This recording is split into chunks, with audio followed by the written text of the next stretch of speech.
The following program contains mature content. Viewer discretion is advised. Today on an all-new Dr. Phil, an eating disorder. I binge and purge at least 30 times a day. She blames on mom. You've heard her once in 4 years. I don't want to focus on the time frame. Well, I'm the one that decides what we're focusing on. Is she living in reality? I'm so sick, but nobody believes me. If she thinks calories are contagious? I get mad when someone touches me because the calories are getting on to me. Calories don't jump from one person to another. Let's do it. Have a good show, everybody. Here we go. This is a safe place to talk about hard things. Stand by, Dr. Phil. I try to be an emotional compass and point you in the right direction. In 5, 4. I am not giving up on you. Go, Dr. Phil.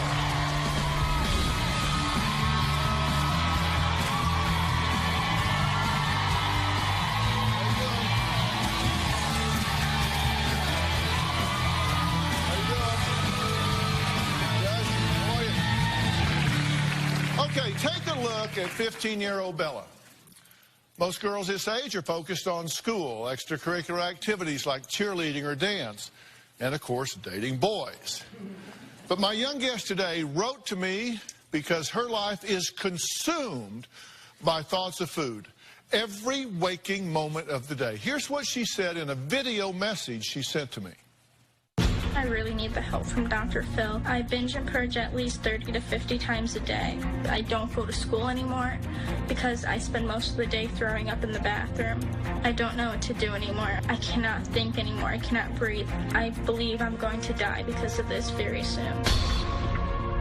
Well, Bella says she binges and purges 30 to 40 times a day, cannot concentrate on school, hoards food in a drawer under her bed, and she says she eats flour or anything that will make her nauseous, and has even wished she could weigh as little as 62 pounds. Take a look.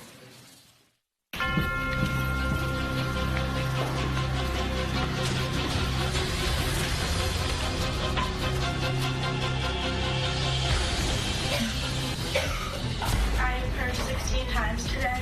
I have an eating disorder and it ruins my life because every single day is consumed by a constant routine of binging and purging. I don't even think about purging. It just takes control over me. Isabella is very obsessed with being thin and obsessed with food. There's no times where I'm not thinking about food. I like to binge on cereals, sandwiches, chips, sugar, milk, anything. Sometimes I would eat flour. I would eat a couple spoonfuls because I know it hurts my stomach and it'll be easier to throw up something.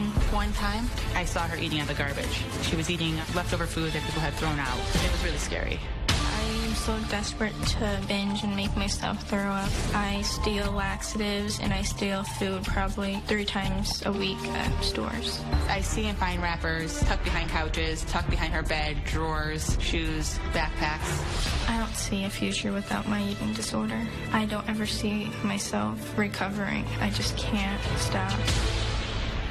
Bella has now started to believe that calories can actually jump from other people onto her. She's even worn a surgical mask to prevent calories from entering her lungs. Take a look. I am obsessive and compulsive when it comes to food. I see germs as calories. I take showers 30 times a day. I have to wash my hands 20 times. I go through 40 pairs of socks a day. Put my forks and spoons and plates in boiling hot water before I eat with them so I can get all the calorie germs off. Isabella feels that calories are floating in the air and that she feels that she'll absorb them through her skin. I always feel like I'm just ingesting calories by breathing. Isabella's tried to wear a mask when we go out shopping. I walked into the grocery store like this. Thought this was an easier way to not get the calories onto me. The smell of cooking food drives me crazy.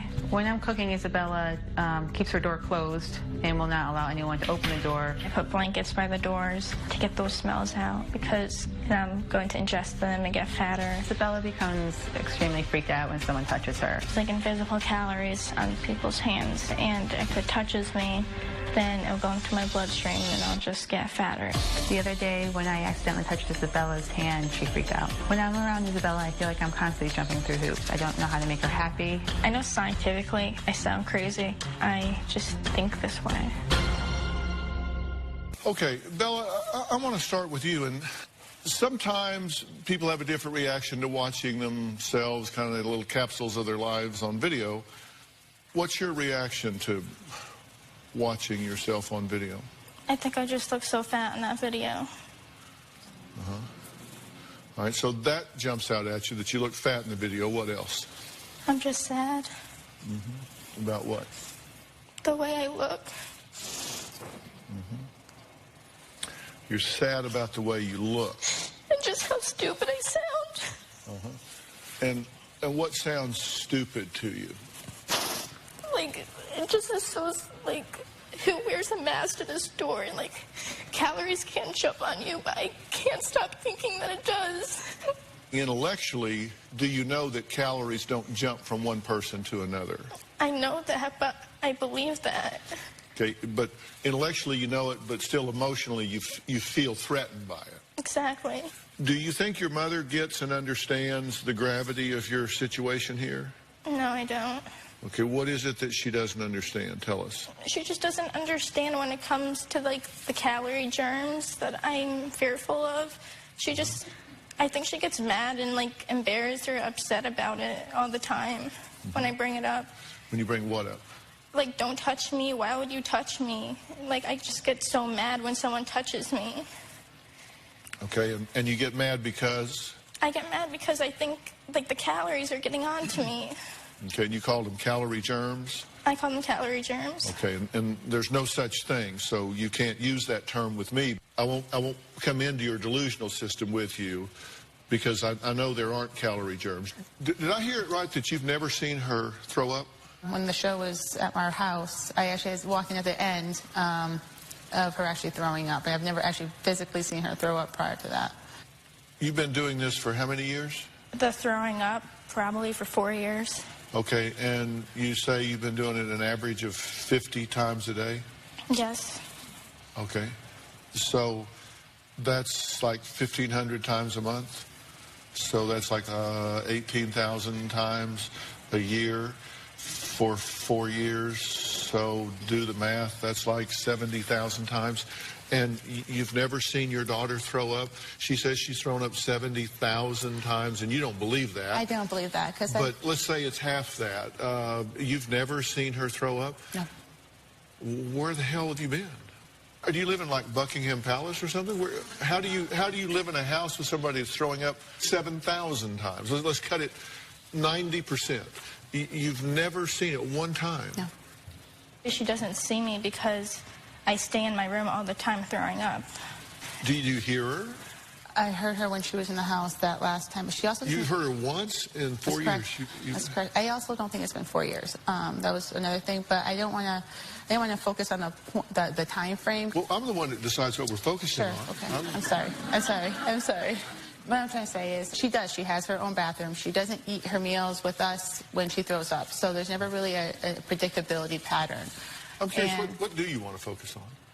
Because I'm trying to figure out how to change what's going on here. No, I am too. I'm pretty sure you don't know how to do it, or I don't. you wouldn't be in this situation. Correct. You have a daughter that wants to weigh 62 pounds. If she's exaggerating, that means she's out of touch with reality. So this seems to be spinning way out of control. It is. What I'm doing is not working. Okay. Wow. It's really interesting to me how this thing's a whole dynamic, because I don't really think this is about her. Okay. I think this is a real family issue here. I do too. And I don't really even think we're talking about an eating disorder here, to tell you the truth.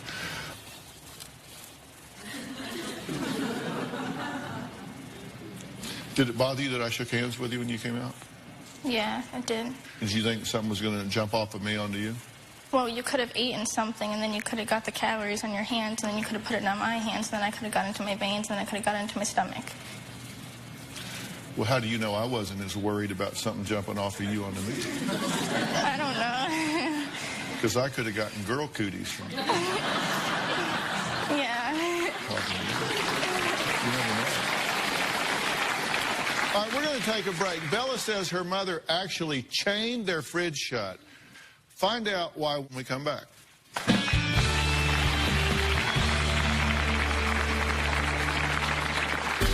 Inside here, we have our refrigerator. To keep Isabella from binging, we had put a lock on our refrigerator. I had to ask when I had to eat, and they would have to get the food for me. It was humiliating and embarrassing.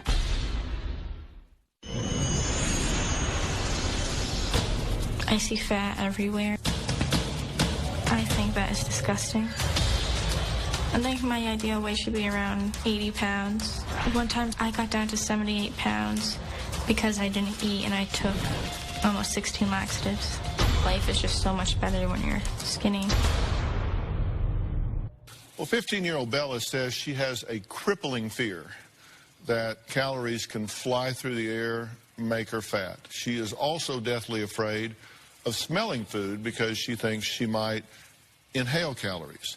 Now, she says she gained 1/10 of a pound after hugging her grandmother. Bella says she purges 30 to 40 times a day to get rid of calories, some of which are those that can jump on her. She says it all started when she was 9 years old.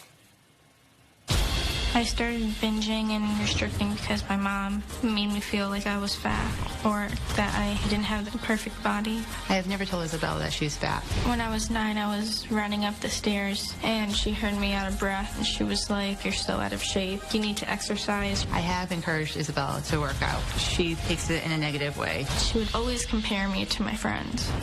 She said things like, "You can't get that shirt. You don't look like those types of girls that can wear those types of shirts." My mom never told my brothers that they were overweight. Inside here, we have our refrigerator. To keep Isabella from binging, we had put a lock on our refrigerator. I had to ask when I had to eat, and they would have to get the food for me. I mean, it was to the point where people were like, I didn't want to eat because it was more work to come down here. It was humiliating and embarrassing. Was in no means to punish her. This was to protect her and keep the control of the food until she regained control of herself. I have always tried to save Bella and fix Bella, and I did not give her the tools to fix and save herself. Well, do you think that your mother's been the trigger for all this? Yeah, I do. Yeah.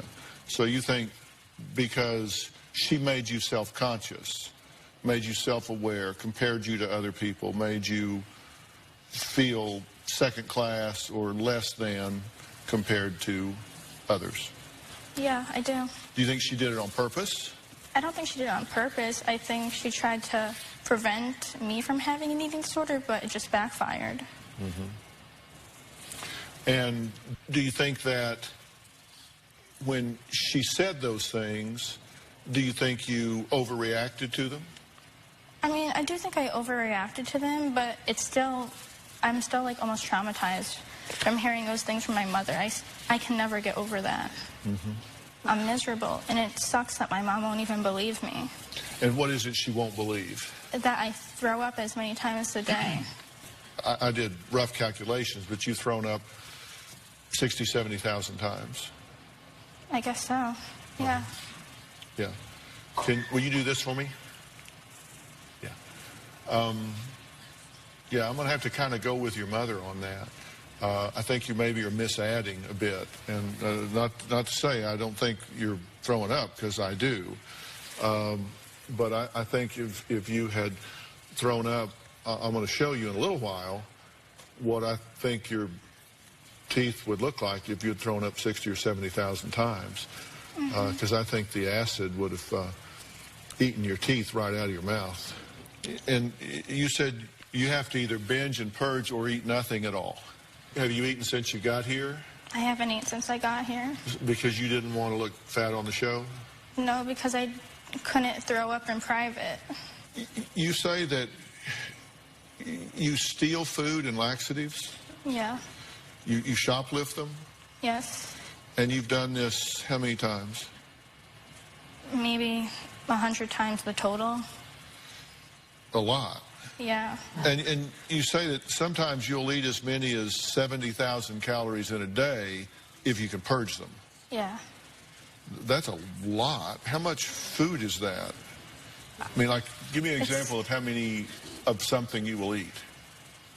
Say I would probably eat a whole box of 2 boxes of cereal.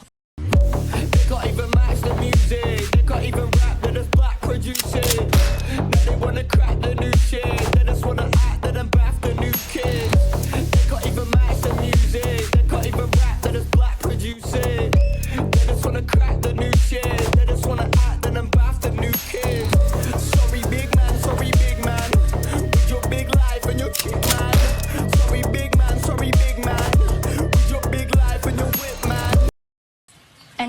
I see, I will eat. Doesn't matter what it is. Why do you eat flour? Because it makes me nauseous, so it's easier to throw up. So you eat just like flour with a spoon? Yes. You eat paper? You eat napkins? Yes. Why do you eat paper and napkins? Because they have no calories and they make my stomach hurt, so I won't eat after. Okay. Do you know how much you weigh now? No, I don't. Do you have a rough idea? Probably around 128 pounds. Okay. And do you think that's just ghastly? That's horrible? Yeah, I think that's disgusting. And what's the lowest you've ever weighed? The 78 pounds. And you were how old? I was 14, but the only reason why I got down to 78 pounds because I took so many laxatives. Okay. You change your socks frequently? I go through like 30 pairs of socks a day. Uh-huh. And why do you think you do that? Because your socks collect the most germs because you're walking on the floor, and then if it goes on your bed and then you touch your bed, then you get all those germy calorie things. Right. You kind of said it without saying it. Yeah. Yeah, germy calorie things. Bella isn't the only person in the family who has battled a severe eating disorder. We're going to find out who Bella blames for passing their weight obsessions on to her. We'll be right back.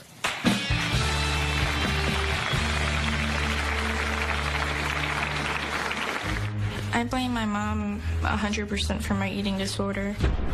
When I was 15 years old, I was hospitalized 3 times for bulimia. I told Isabella about my eating disorder because I didn't want her to experience the same problems that I had, and I was trying to protect her. To me, I felt like that my mom liked it better when I was starving myself because I could go days without eating and my mom doesn't say anything. But if I ended up eating, she would be on top of that. My mom wants me to get over my eating disorder. She's always telling me, you have to do it on your own. Isabella does not want my help. I have offered emotional support, structure, and the mere mention of any of those things usually sets her off in a tirade. I liked it better when my mom thought I was starving myself, and I think she did too.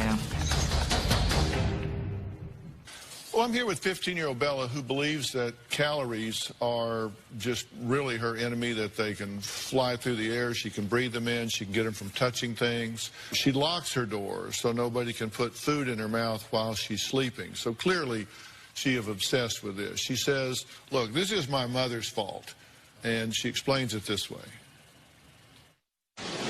I blame my mom 100% for my eating disorder. My mom had an eating disorder when she was my age. When I was 15 years old, I was hospitalized 3 times for bulimia. I overcame it when I had my son. I told Isabella about my eating disorder because I didn't want her to experience the same problems that I had, and I was trying to protect her. Since she suffered from body image issues, she tried to make me always eat healthy foods so I wouldn't get fat. When I was like really young, I refused to eat the vegetables, and my mom made me stay at the table until I ate them. The rest of the children ate them, went off. Bella ultimately refused and eventually fell asleep at the table. If I was asking for a snack, it was always vegetables. It was always vegetables. My emphasis on food, diet, exercise has contributed to her eating disorder. She hates exercise in any form. Bella doesn't want to be anything like me. You had multiple hospitalizations for bulimia and anorexia at age 15. And at age 15, your daughter is struggling with bulimia and wishing she was anorexic because she's wanting to get down. And you see no connection because there's anger here. You say, oh, this is completely different. I see no connection at all. Because I know that there is a genetic background, and I put a lot of emphasis on health and fitness. I don't really remember putting so much of an emphasis on food. But based on results, we have to say whether it was genetic predisposition or that has potentiated, or whether or not it was a combination of genetic predisposition and choices made in parenting or emphasis or whatever, we certainly have to see that there are strong parallels. There is, but you know what I think? I think Wait. Oh. Respond to me without but in the sentence, because you said, well, yes, there are but. But means forget what I just said. I'm going to now tell you what I really mean.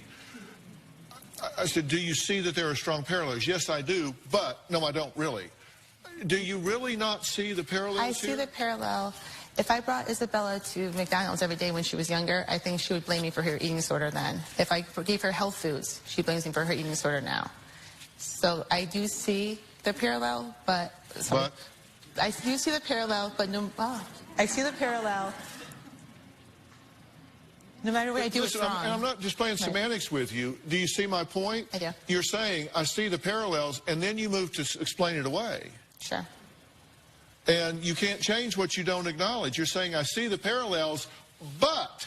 I don't understand them. If if I'd done this, I'd be blamed. If I'd done this, I'd been blamed. If I'd done this, I'd have been blamed. So I really don't think I'm a factor here, is what you're saying. Yes, I had my problem. She's got hers. I really don't see the connection. They're very different. To me, they are different. I'm trying to understand, but again, I'm saying I don't see it because... Yeah. I don't feel it. I really don't. So I wasn't just picking on a word. You really don't see the connection. Other than like facts and that they're both the same age and there is a factor that we're both suffering from the same problem. Yeah, other than the facts that there is a genetic factor and the onset is at the same age. So that's the connection. Yeah. That's the connection. Yeah, other than that. That's the connection. And this isn't about fault, by the way. Okay. And it's important that you understand that. I think I've been blamed so much for it that it feels like it's always about fault. But that's not what I'm talking about. Right. Okay.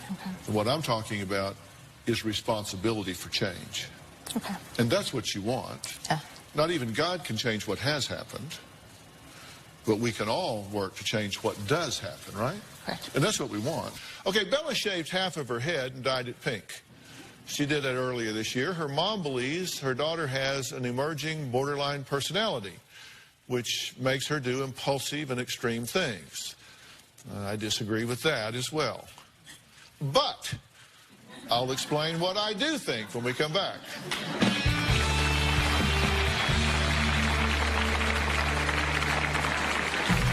I do believe Isabella has borderline personality disorder. When Isabella rages, she swears at me, calls me names. One time, she shaved half of her head, and she left by ambulance to a psych unit from school. Because of my eating disorder, I had to stop going to a mainstream school. Every time I went to the bathroom, which was almost every period, I was throwing up. Isabella left her old high school based on a combination of inappropriate behavior and being in and out of hospitals. I attend school at a therapeutic school right now, but I don't show up. I don't like the kids there. This is extremely frustrating for me. Because Isabella is not going to school, she is facing 2 weeks in juvenile hall. Okay, I'm here with 15-year-old Bella. Now, her mother, Wanda, says that Bella has a severe eating disorder, but she says it's not her only problem. She says she thinks she has an emerging borderline personality disorder, which makes her behave in a really impulsive way. I really do not have a good relationship with my mom. We're always fighting. I do believe Isabella has borderline personality disorder. It causes extreme fluctuations in anger. When Isabella rages, she swears at me, calls me names. She is very, very hurtful. She tried to act all innocent, plays like the victim, and it bothers me. Isabella can get very over-the-top and reckless and impulsive. One time, she told me that she was pregnant and that she had told the boy, and the test came out negative. Next week, she shaved half of her head.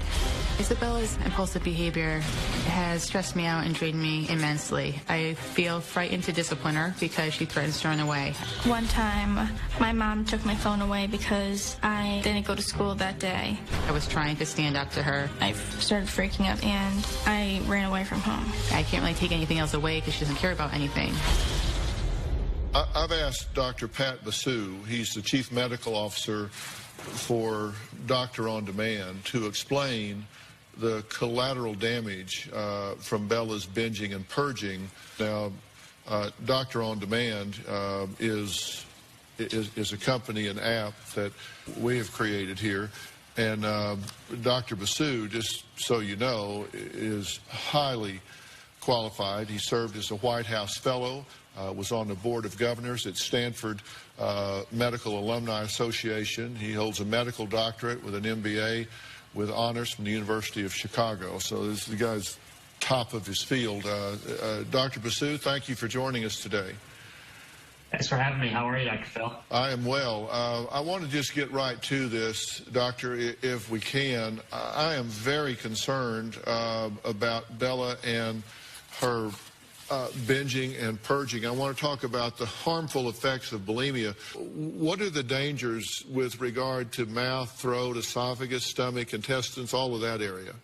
Our stomach and our bodies, it secretes acid, a very highly concentrated acid that some of the cells actually secrete hydrochloric acid, and your stomach is designed to contain that acid. It has special lining, special cells that protect the stomach itself from that concentration. That concentration is incredibly high.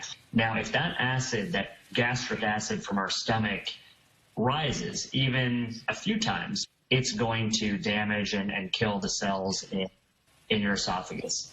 The same is true, obviously, in your mouth and your teeth. Okay, we're looking right now at a picture that you've provided us that shows a bulimic's mouth that has thrown up chronically, across a number of months, many times a day, and the teeth are just rotted from their mouth. I mean, it's just unbelievable. Yeah, it's horrible. The acid will just, over time, it will literally decay and dissolve those teeth. Okay, we have another picture here. What you're looking at here is literally a hole torn directly into the stomach. If this hole erodes into an artery of which surrounds the stomach, the patient can bleed to death. So this can definitely be a fatal condition. Doctor, when we're talking about laxative abuse, then you really have problems with the colon as well, right? That's true, and it's worth knowing that actually by the time you try laxatives or diuretics, the calories have actually already been absorbed. So the laxative, by the time that works, 90+% of the calories are already in your body. The only thing you're starting to get rid of at that point is water. And over time, we get something called lazy bowel syndrome, where it causes severe constipation as a rebound effect to that constant laxative abuse. And again, those conditions can take years to resolve.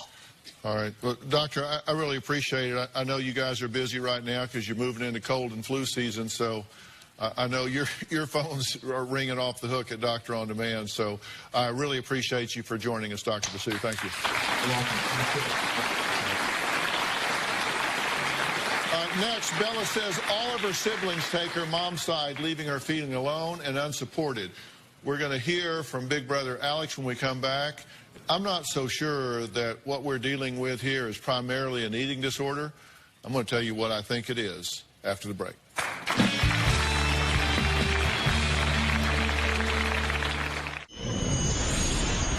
My siblings take my mother's side over everything. They worship her in a way. I don't know why they do it, but I know that they try to protect my mom. Like, I see it, I notice it, I witness it every day. I don't want anything from my family. There's nothing they can do. Wanda says her 3 other children take a back seat to Bella's eating disorder. She says because of Bella's behavior, her youngest daughter has become clingy and worried, and her youngest son is angry and now makes comments about Bella's weight. So, look, this clearly is affecting the entire family, right? It is. But it was interesting, you see it completely differently. I mean, she says everybody's on your side and she's over here alone, and you say that everything is about her and everybody else takes a back seat to her and her eating disorder.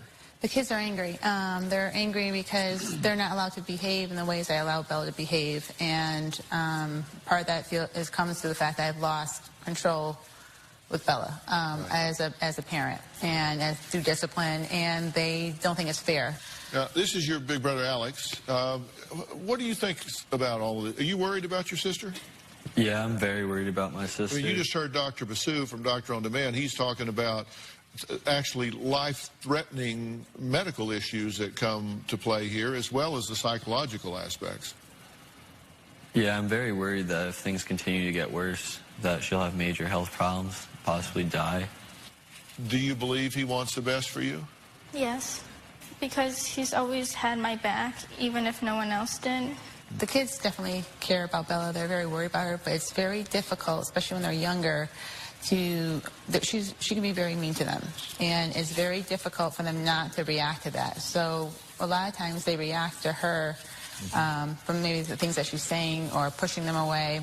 And they can only take so much, and eventually they're going to respond back. And then she'll internalize that as everybody hates me, but she's pushed so much. But I don't mean to be mean. I just am so upset with myself. What do you want from your mother that you're not getting? I want her to tell me it's going to be okay, and I want her to believe me. I don't want to have to hide and be so scared. What do you want her to believe? I want her to believe that I'm struggling and I cannot stop throwing up and I cannot stop eating, but she doesn't believe it. Bella, you've been in 6 hospitals. If I didn't believe you, I wouldn't have put you there. I mean, we have been through the gamut. I have gone through, exhausted everything possible out there. I mean, we're on the Dr. Phil show, right? This is it. This is the last of the rope. I mean, honestly, no, it is. I mean, this was hard. This is it. All right, you know what this is? This is putting all of us out there for the world to see. And this is all for you. And the thing is, I don't know what else I can do. Everything I'm doing, nothing is working, or you don't like it, or it's not exactly to your standards, but I'm exhausting it all. But that's not the question I asked. I said... But it's because I believe you that I'm doing these things. But you just said I'm over-exaggerating. Certain numbers, but I don't believe that you're exaggerating the fact that you have a problem or the fact that you want help or that you need help. But that's not the issue. I throw up so many times a day and nobody believes me because I'm not sick or I'm not dying or because I'm not skinny. Bella, we all believe that you have a problem, sweetheart. It has nothing to do with the fact that we're saying, okay, it may not be 40 times a day. We all believe that you still have a... But that's what happens and nobody believes me and it makes me so sad.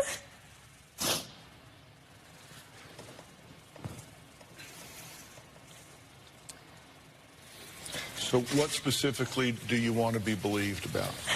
I'm so sick, but nobody believes me and I'm so scared.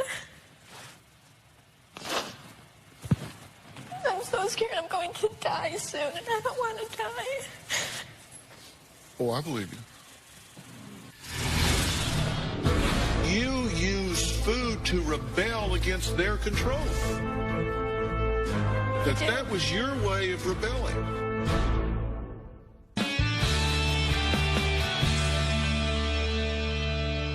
You said some things that your focus on food was because they made it taboo.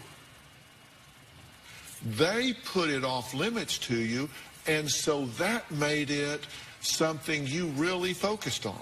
Yes. You said that you use food to rebel against their control. That was your way of rebelling. Now think about this. At the most primary level, what is it that we control as human beings? Every mother in the world knows this that's potty trained a child. What that child controls is what they take in and when they take it in, and what they put out and when they put it out. That's the primary control. That's the one thing. Like, you can take a child and put them over here or pick them up and put them over here, but you can't tell them when to pee. You can't tell them that. You can potty train them, then you get all dressed up and get ready to go out on a big night, and they can stand right there in the entry hall and just pee all over the floor. Say, you gonna go out and leave me? Go right ahead. Look at this. It's the primary control, and it's interesting. It's the most base level.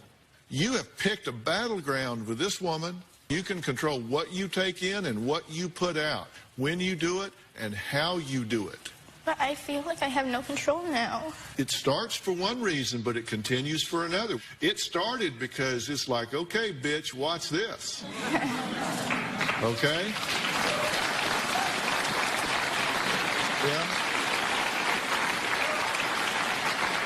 But then pretty soon, the eating disorder says, okay, bitch, watch this. Yeah. You see it with drug addicts all the time, Bella. You see it with drug addicts. They start out taking the drugs to party, but then pretty soon the drug gets a hold of them, and now it owns them. This might have been your defiance, your control. Look at me. Look what I can do. But then pretty soon, because right now, I tell you exactly what you want to do. Right now, if you are honest, there's a real part of you, there's a voice inside of you right now that says what you really want to do is get the hell out of here and go home in your room, lock that door, and be alone with your disease. True? Yeah, true. You want to go home and be alone where you can binge and purge, just leave you alone with your disease. It's calling you back. That is not how it started, is it? No. It started for one reason, but it continues for another. And there's something going on here called comorbidity. These things don't happen in a vacuum. You're also very depressed. You're really down. You're really sad. All these things start happening together.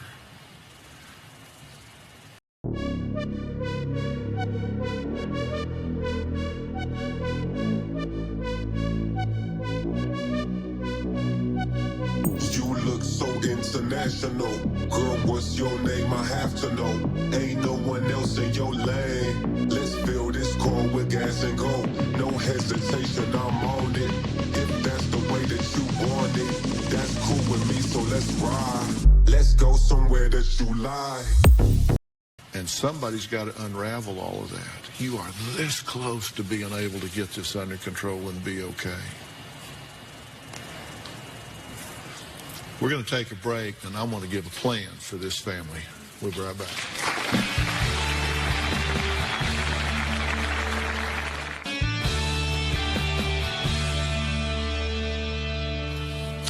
Bella, you know, there comes a point where you have to make a decision. You have to make a decision that's very adult-like. You have to make a decision that says, I want to become part of the solution in my life instead of just being part of the problem in my life. Okay. This is comorbidity. There are things that are going on that coexist with your eating disorder, the depression, the anxiety. You're starting to get ritualistic behaviors that give you a sense of control when you feel that you're losing control. All of this has to be dealt with, and all of these things have to be dealt with simultaneously, or one's just going to spark the other right back into control. And I want to help you do that. I want to help you help yourself. And I am going to predict that if you'll take the help that I'm going to offer your family, that this situation can be a great deal better in a short period of time. You're going to be astounded at the power you have to take control back over in your life when you've got people around you that love you. Now, there is a place in Fairfield, Connecticut called Center for Discovery.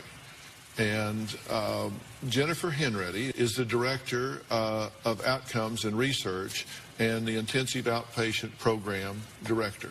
This is Dr. Jennifer Henready right here. Jennifer, good to see you. Good to see you. Thanks. Matthew Polachek is the program director at Center for Discovery, and he is here as well. Matt, good to see you. Good to see you. You guys have been watching. Jennifer, what did you want to say about this? Well, I feel really excited that with Dr. Phil's support, we can get you the treatment that you need and the length of treatment that you need. And I think you're so right. There's so much going on, but that it can get better much faster. And especially with bringing the whole family in and learning new coping skills, new communication skills. And with this commitment to be different, I think we can really create an environment that's supportive of long-term recovery for you. Will you give it a shot? Yes. Will you take the help? You said you want to get better. I'm going to give you the team to help you get better. I will. I'll take it. Okay, fair enough? Fair enough? Okay, all right, that's what we're going to do. I want to thank all of my guests today. A special thanks to Dr. Pat Basu and our medical team at Doctor on Demand. And I'm proud to say that Doctor On Demand is our own app, my own app, and if you at home want to have your own Doctor On Demand, you just go to Google Play or the App Store. You can download the app, and within a matter of seconds, you're face-to-face with a board-certified physician. Whether you got a cold or the flu or whatever, they fill your prescriptions for you. They do whatever you need. You don't ever even have to leave your own home. You just look right into your smartphone, and they're looking at you, and you're looking at them, so slick your hair down because they can see you.